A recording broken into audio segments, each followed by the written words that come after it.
ഗുരുവായൂർ ആനക്കോട്ടയിലെ പിടിയാന 65 വയസ്സുള്ള നന്ദിനിക്കാണ് റബ്ബർ മെത്തയിൽ കിടന്നുറങ്ങാനുള്ള ഭാഗ്യം ലഭിച്ചത്. കോയമ്പത്തൂർ സ്വദേശി മാണിക്യമാണ് നന്ദിനിക്കായി റബ്ബർ മെത്ത ഒരുക്കിയത്. പ്രായമുള്ള ആനകൾക്ക് ഇത് ഏറെ ഗുണം ചെയ്യും. റബ്ബർ മെത്തയിൽ കിടക്കുന്നത് ആനകൾക്ക് ആരോഗ്യപരമായി നല്ലതാണെന്നാണ് ആന ചികിത്സാ ഗവേഷകർ പറയുന്നത്.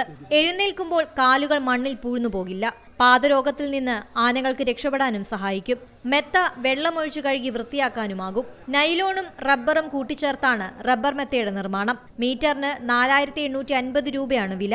5 റോളുകളാണ് ഇതിനായി കൊണ്ടുവന്നിട്ടുള്ളത്. കെട്ടുതറയിൽ മെത്തയായി വിരിച്ചു കഴിയുമ്പോൾ 3 ലക്ഷത്തോളം രൂപ ചെലവ് വരും. ആനയ്ക്ക് എഴുന്നേൽക്കാനും ചെരിഞ്ഞു കിടക്കാനും പാകത്തിൽ കെട്ടുതറയിൽ കോൺക്രീറ്റ് തിട്ടയും ഉയർത്തിപ്പണിതിട്ടുണ്ട്.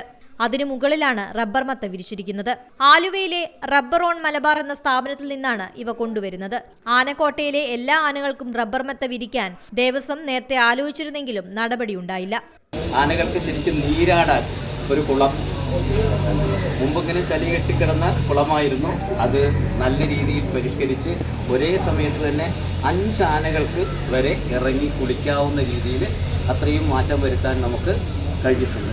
പാദരോഗമുണ്ടായിരുന്ന നന്ദിനിക്ക് രോഗം മാറി വരികയാണ്. ഉത്സവത്തിന്റെ പള്ളിവേട്ടയ്ക്കും ആറാട്ടിനും ക്ഷേത്രത്തിനകത്ത് ഓട്ടപ്രദക്ഷിണം നടത്തുന്നത് കാലങ്ങളായി നന്ദിനിയാണ്. ആനക്കോട്ടയിൽ ഇത്രയും പ്രൗഢിയോടെ ഉറങ്ങാൻ സൗകര്യം ലഭിക്കുന്ന ആദ്യത്തെ ആനയെന്ന ബഹുമതിയും നന്ദിനിക്ക് ലഭിച്ചു. Zee Malayalam news, Thrissur. ഏറ്റവും പുതിയ വാർത്തകളും വിശേഷങ്ങളും വിരൽത്തുമ്പിലറിയാൻ സീ മലയാളം ന്യൂസ് എല്ലാ ഡിജിറ്റൽ പ്ലാറ്റ്ഫോമുകളിലും ലഭ്യം.